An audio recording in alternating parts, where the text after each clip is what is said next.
Good morning. If you want to see how we rebuilt this corner section where it interfaces and connects to the house on my wooden fence, stay tuned, because that's what we're going to do today. Well, welcome to Memphis Monday 375, week 11 of our 8th year. I think last week I had year 7 up there. I don't think anybody noticed. But the next 2 or 3 weeks, we're going to be doing some repair videos on my fence. And so if you don't think you want to see that, just a warning. We may intersect some other projects in there as we go. But anyway, today, the part of the fence we're going to try to repair is the house to fence interface, where the fence runs into the side of the house. There's some good takeaways there that I think would be interesting to explore. We're not going to get much exploring done, just sitting here gabbing. So let's knock off the chatter and get to work. If you're a finished carpenter, I'm not, but if you are, one of the first things you learn when you put trim up is you gotta think about the trim, the main part of the trim. But the main thing you have to remember about is where the trim ends, the joint, the intersection where the trim meets either other trim or the wall or something. Well, it's the same with fences. Here you can see where this gate and fence meet the post for the woven wire fence.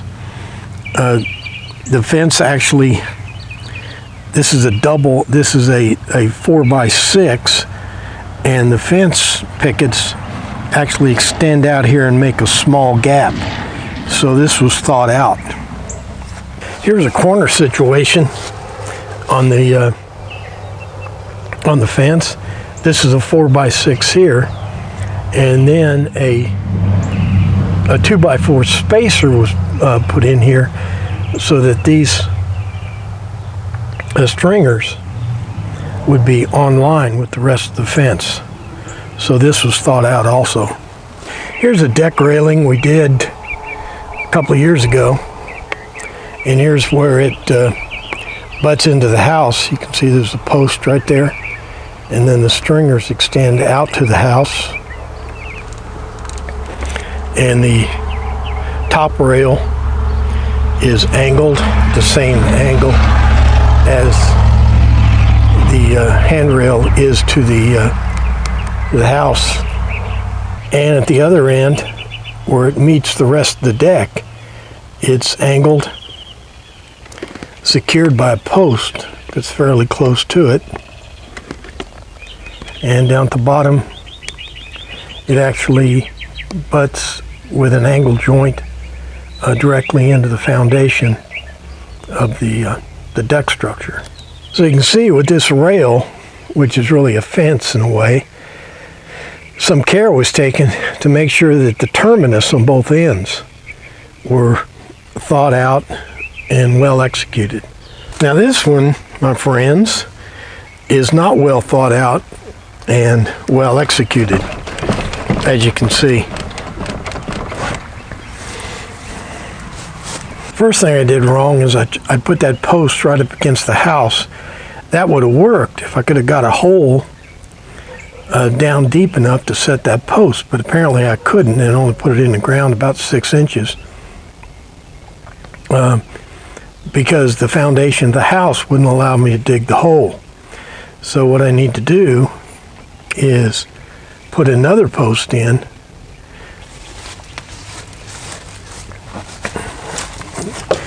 wherever I can get a true hole dug, and then I can just extend the stringers out to the house and put the pickets up that way. Another problem is that this ratty piece of picket I just have stuck in there as a varmint guard that doesn't look very professional now, does it?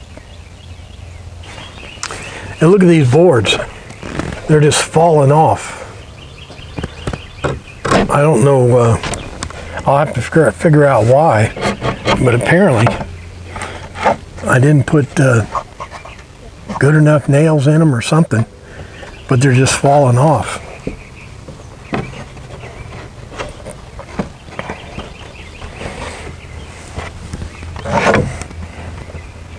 So this whole section needs to be replaced.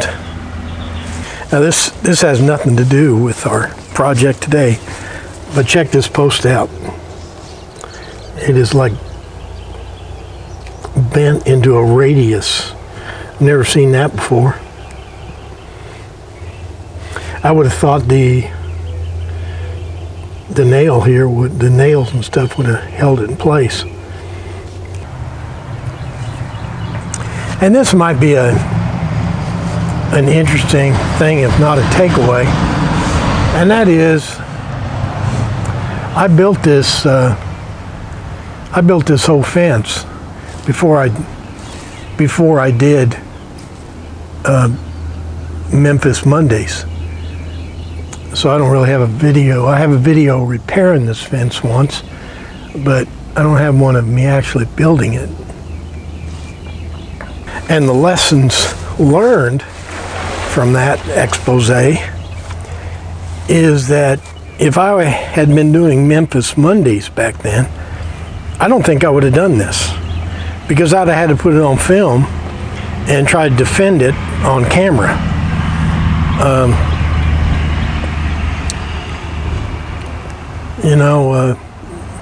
If you're filming what you do, you're going to think about what you do a little bit more. Obviously, I didn't think about this at all. This has no thought. I think I got everything I need to fix this.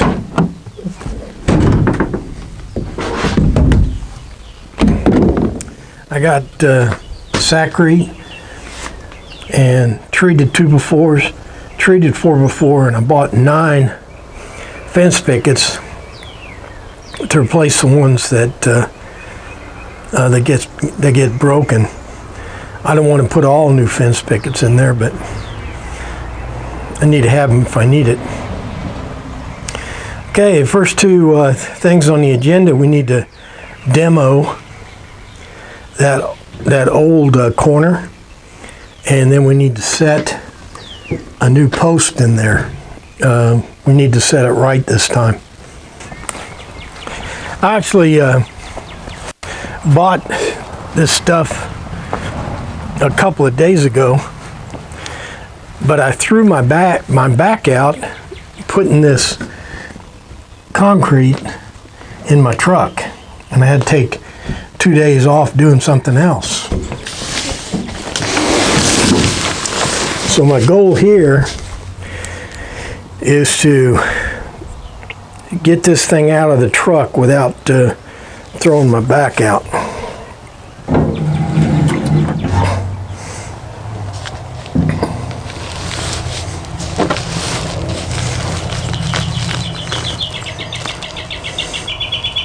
So if I pick this thing up straight up like this, it's going to throw my back out. I know it is. So I'm not going to do that. Bingo. That's about the nicest 4x4 I've ever seen. It's got one little knot right up there. Other than that, thing's perfect.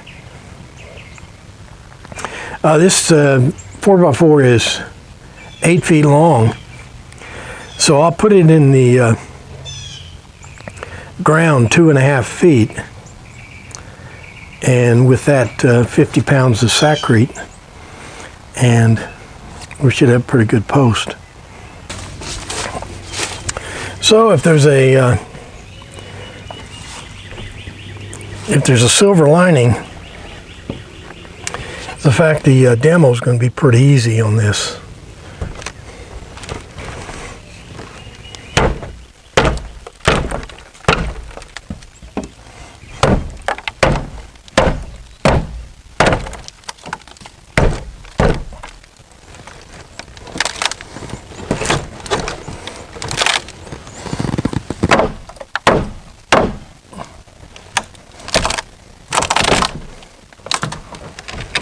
just as I suspected, that post was only put in the ground about a foot.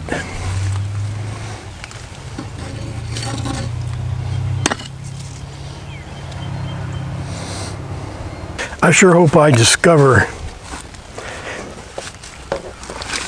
a concrete slab at the bottom of this hole. If I dug that hole only a foot deep, and I could have dug it deeper, I'm going to be mortified.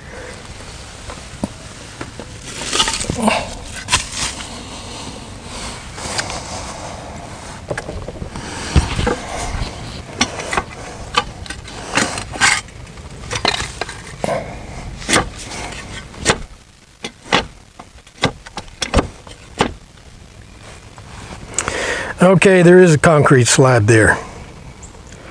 But why didn't I just move the hole over here?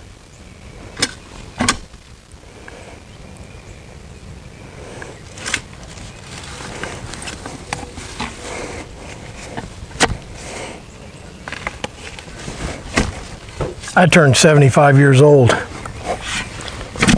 4 days ago. And this digging is easy, even for me. This ground is like the softest ground you've ever seen. And I mention that because I'm from the Midwest, and the ground is not so soft. A lot of times, you actually dig down a foot or so, and you run into bedrock. So my hole is 2.5 feet deep. So when I put my post in, it should come out about the same height as this, maybe a little bit lower. And I can throw some dirt in and bring the level up a little bit. Now you can find differing opinions on what to do here. You know, a lot of guys will say put gravel in the bottom of the hole. Other guys say put concrete in the bottom of the hole. Some guys say the hole should be twice as wide as the post you're putting in. My advice is figure out what you want to do and then look up a YouTube video that supports your position. That's pretty stupid, isn't it? Perfect. And the reason I say that is because the fact is that the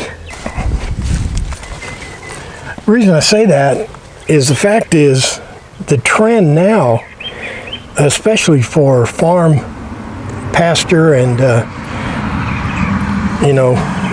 line posts for fences, is they don't use concrete at all. They don't even dig. They take a treated post like this that's been ground to a point and drive it directly into the ground. No concrete, no digging, no nothing. It takes about a minute. And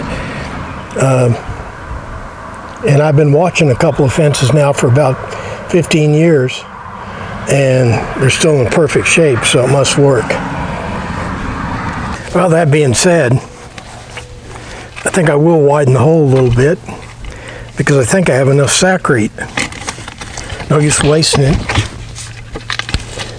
The thing about that Sakrete, you can't, once you get it, you got to use it. What I actually dug out there was a bell-shaped hole. It's wider at the bottom. That's one of the recommended techniques some people use.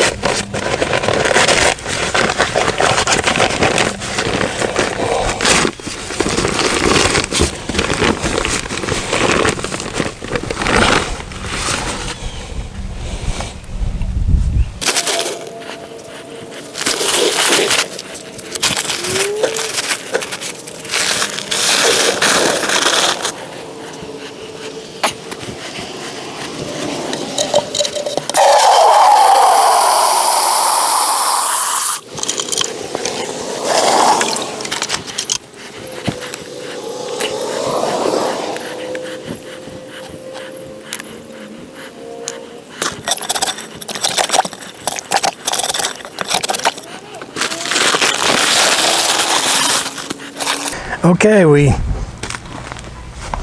had the post problem, and now the question is, why were these stringers, or why were these pickets coming off the stringers? And I figured that out too.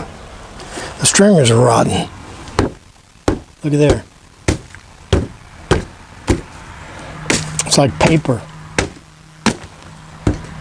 Now what I've done here is I've just put screws, on the level here, at the level I want. And then I can lay my spirit level right on top of it.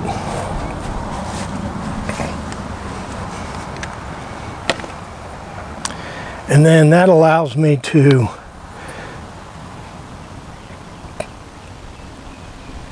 screw my stringer in place without trying to hold it, level it, screw it, and everything all at the same time. Now what I've done is I put my first layer down so that I could space it out to where I came up right up against the two levels, the foundation, which is about 1.5 inches set in, and then the siding. So this is a nice, clean, thoughtful edge. And then all I have to do is take my outer boards and attach them. Now my notion was I was going to use all the old boards so that it didn't have a different color on the fence, but some of the boards are really too far gone to use, so I'm going to have to use a couple of new boards.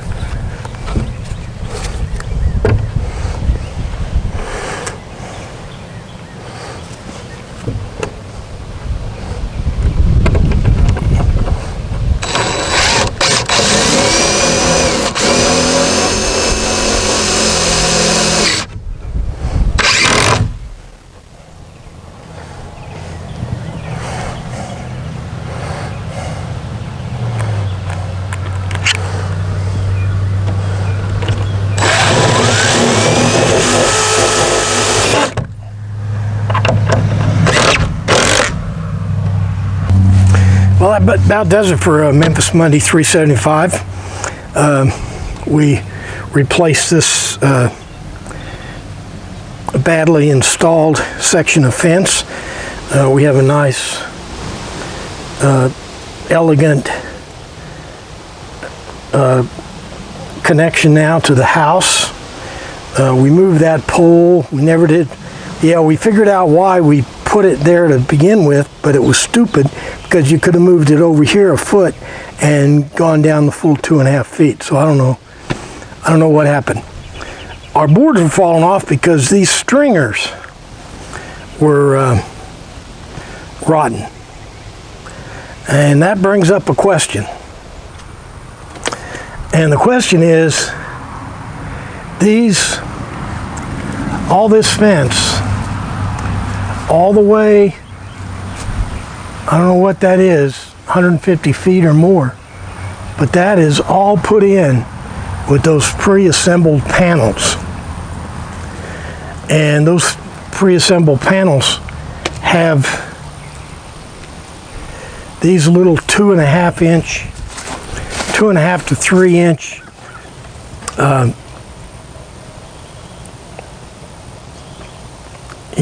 runners here, and this is what rotted over on that other fence. So more to come on that. We may be rebuilding some fence, I don't know.